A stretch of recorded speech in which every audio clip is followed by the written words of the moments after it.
Welcome to the 146th installment of Ear to the Ground, the Land Stewardship Project's audio podcast on family farming, sustainable agriculture, local food systems, and local democracy.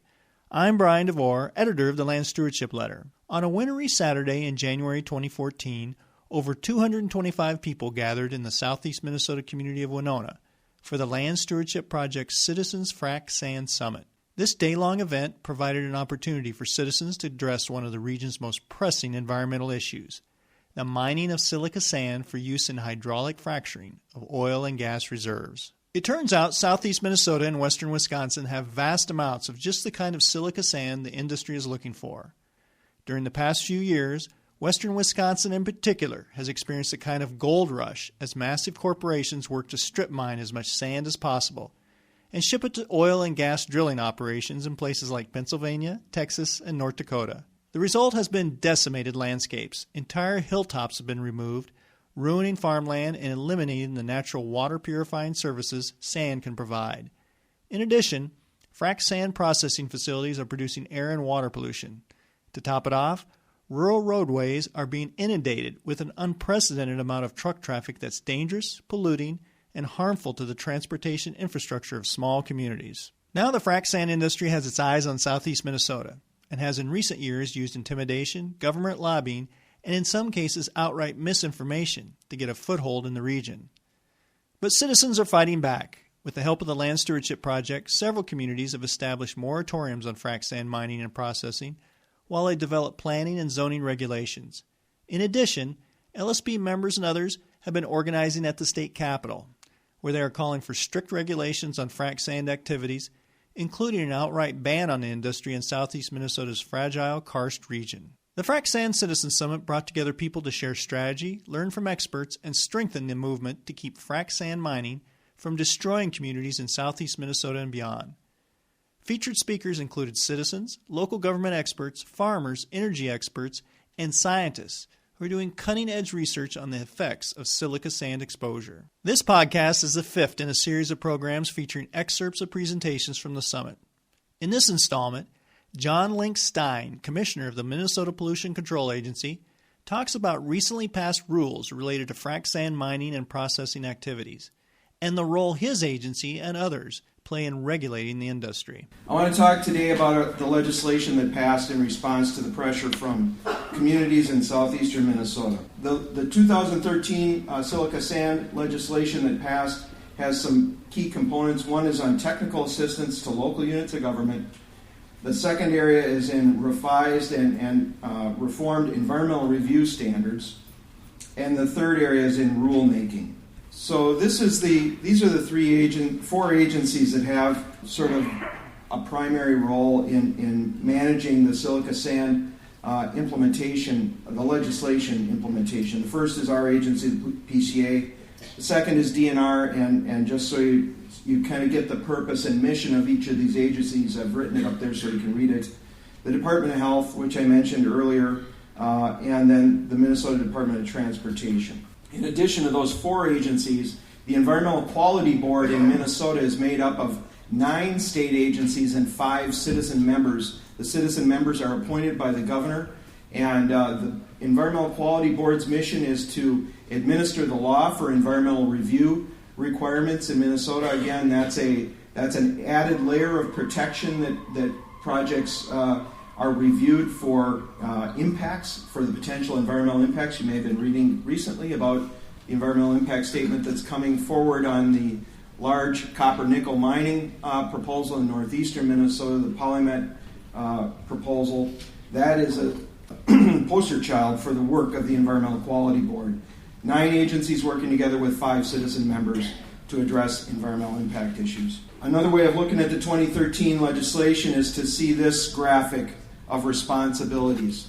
There were 4 specific charges in the law, several to 4 different entities, the DNR, the EQB, PCA, and the Department of Health. Several of them landed at the EQB's lap, creating the rules, amending the rules for silica sand projects and environmental review, creating an ordinance library, providing technical assistance to local units of government, and the one we're currently working on, which is model standards and criteria for local governments addressing silica sand projects. And I also very grateful for folks in this room that have volunteered for the Rulemaking Advisory Committee. I'll talk about that a little earlier. I see Vince over there. Good to see you, Vince, and others I know probably in the room who have stepped forward to donate their time on behalf of your communities to give the state agencies advice on our rulemaking efforts. So it's a multi-agency effort, and this advisory committee, which I just mentioned, has 5 local government representatives, 5 citizen representatives, and 5 industry representatives. Silica sand mining, I'll give you a little overview of that in a second, where it is occurring in the state, but it is a large industrial movement. It has been going on. Certain parts of silica sand mining have been going on in Minnesota for over 70 years. There are obviously new areas of concern with expanded operational proposals in this part of the state. Just quickly going through what some of the agencies have been working on. The DNR has got a new trout stream setback permit. If you propose a silica sand mining project within 1 mile of a designated trout stream, you must conduct a hydrogeologic evaluation. And the DNR has put these permit requirements in place, and they're now operational. They have not had a single application yet. The Environmental Quality Board is working on model standards and criteria for local units of government. The technical assistance teams are being formed, and the technical assistance teams are really the scientists and engineers that I talked about from the state agencies that will be available to a local unit of government to support the local unit of government's request for assistance, meaning how do we monitor the air effectively? How do we gather data on groundwater or on surface water impacts? How do we prepare ordinance language, etc.? Those are the sorts of things that technical assistance teams in the law were given to do. The EQB is also working on this ordinance library, which is currently online. And then the EQB will be considering the thresholds for environmental review. I think earlier heard about the EIS that was ordered by the EQB for the 11 projects proposed by Minnesota Sands and various ownerships and companies that were subsidiary to Minnesota Sands. Those 11 sites across southeastern Minnesota, that project is currently waiting for a response from the company. So they have not moved forward in completing any environmental review at this point, and we are just considering it there. The ball is in the court of the company to put forward their information, their proposal for an EIS. So those 11 sites under state law would be considered on hold until they fulfill the requirement to complete an EIS. There's not been a lawsuit filed by the company, by the way. There's not been any further action taken other than a few conversations and letters that have exchanged hands between the state agencies through EQB and Minnesota Sands. The environmental review thresholds for stockpiles and processing, there wasn't a standard in the current regulations or in the law. This was included in the legislation so that we would have a starting point for discussion of stockpiling and transloading facilities. Prior to that, there had been no actual requirement for a environmental assessment worksheet or environmental impact statement. This is a temporary threshold that was put in place, 20 acres or more at a mean depth of 10 feet. That's for mining activities, and then for storage and transloading, the 7,500 tons of storage or 200,000 tons annual throughput.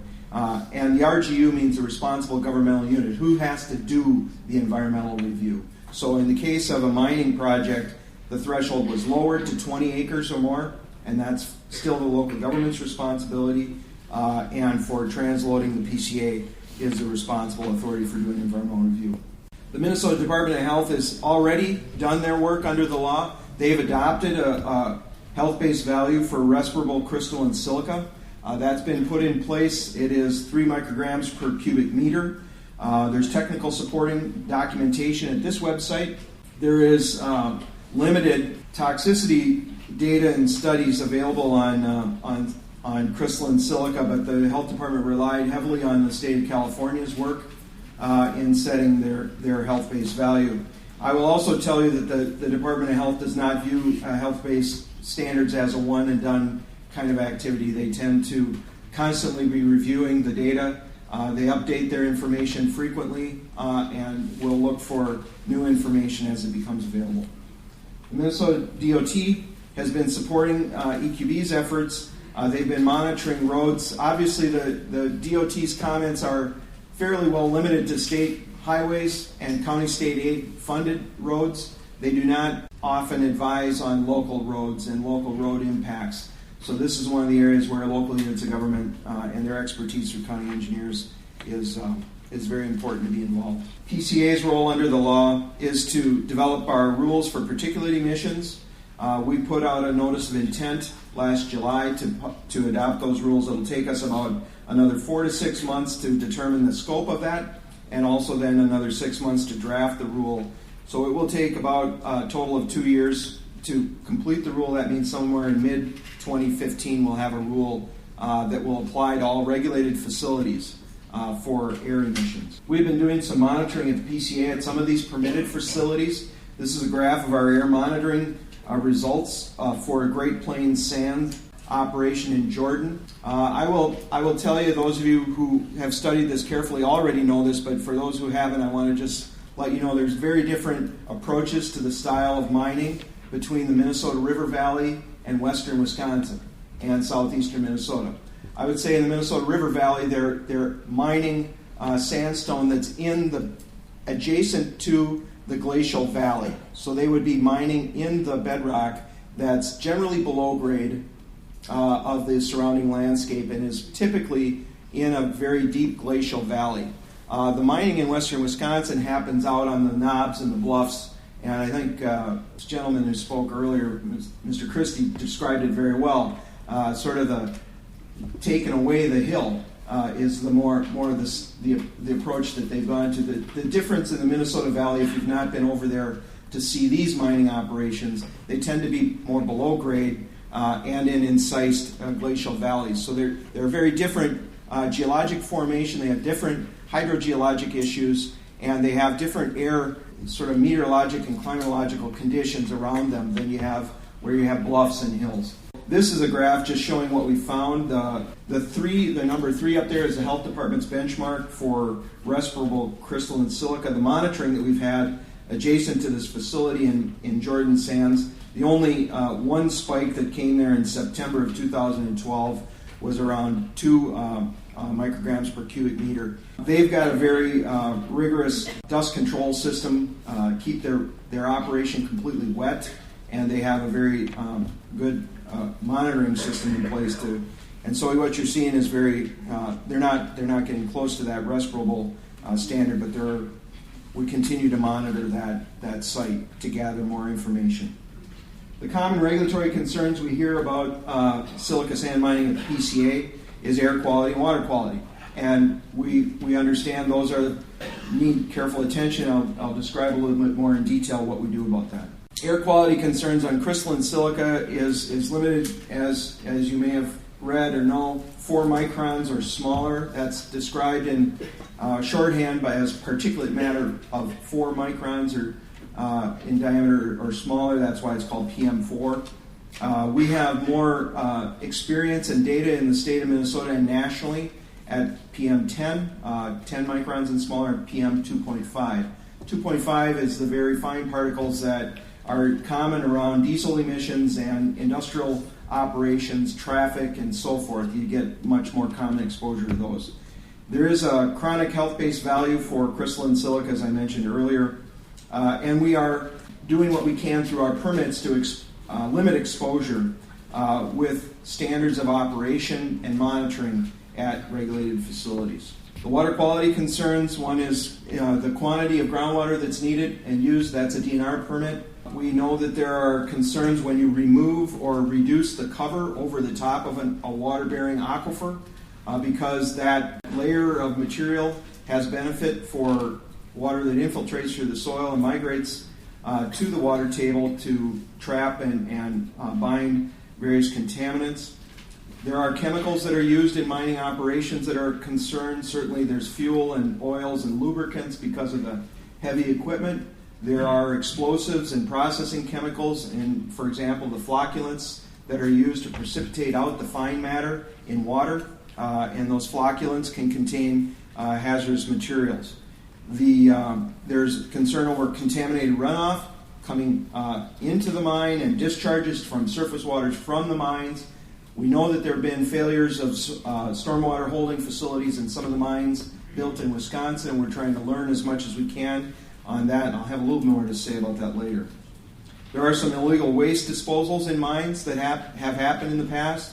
Areas that are used for disposal of materials that don't belong in that area and can cause harm to aquifers. And then there can be improper reclamation and land use. It's one of the big debates on reclamation is obviously it's impossible to reconstruct soil in a productive way. You can, part of my training is in soil science, and you can reconstruct a soil profile, but you can't reconstruct the soil. It's just not possible. The natural world does that over time through various processes, and you can't replicate it. So you can restore soil profiles, and you can make it useful for something, but it won't be the same. Water quality permitting, we deal with these two acronyms, NPDES and SDS. Those are National Pollutant Elimination Discharge System and State Discharge System. So one is the NPDES is the federal permit that we're delegated by EPA to issue, and the SDS permits are the ones that the legislature authorizes us to issue. We regulate pollutant discharges to surface waters and groundwater, and there are limits on how stormwater is managed, washing discharges, how monitoring is occurring, and so forth. And we also include pollution prevention requirements in our permits so that you're not just allowed to pollute up to the standard. I mean, this is the standard argument that people have made to the agency over the years. A standard is not something you pollute up to. A standard is something you never come close to meeting. You should stay far below the standard if you actually want to protect and enhance the environment. Part of our permit requirement that we're emphasizing louder and louder all the time on our air permits and on our water permits is the prevention requirements. Don't cause the problem, and we won't be here to find something to worry about in your monitoring data. And I just want to close this morning with a few reflections. I call it things I used to know. I used to know that a 100-year flood was the biggest flood I'd ever seen in my lifetime. I've seen about 12 of them. I used to know that a 100-year 24-inch rainfall meant 6 inches of rain over a 24-hour period. I've seen 3 in my yard in the last 3 years. I used to know that when we assessed and dealt with a Superfund site and we declared it to be clean, we thought we were done. And we're back revisiting 3 of those sites because of soil vapor issues in the Twin Cities. So I only say this because we think we know things. We think things are settled. But the reality is, as I get older and I look back on my career, I realize that things are generally evolving.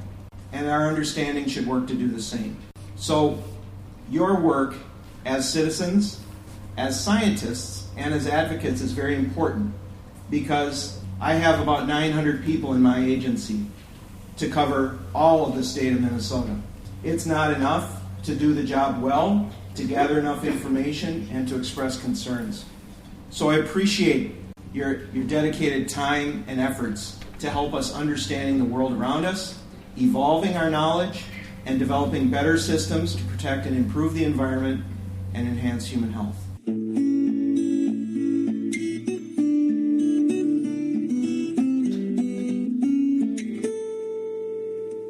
For more information on the Citizens Frac Sand Summit, see www.landstewardshipproject.org and follow the Organizing for Change links to the report from the Citizens Frac Sand Summit page. There you will find a PDF copy of Commissioner Stine's Silica Sand in Minnesota, Balancing Human, Environmental, and Economic Health presentation. If you have comments or suggestions about this podcast, contact Brian DeVore at bdevore@landstewardshipproject.org, or you can call 612-722-6377. Thanks to Laura Borgendale, a Western Minnesota musician, for Ear to the Ground's theme music. And a special thank you to all of Land Stewardship Project's members who make initiatives such as this podcast possible. If you're not a member, visit landstewardshipproject.org to learn how you can support LSP. Thanks for listening.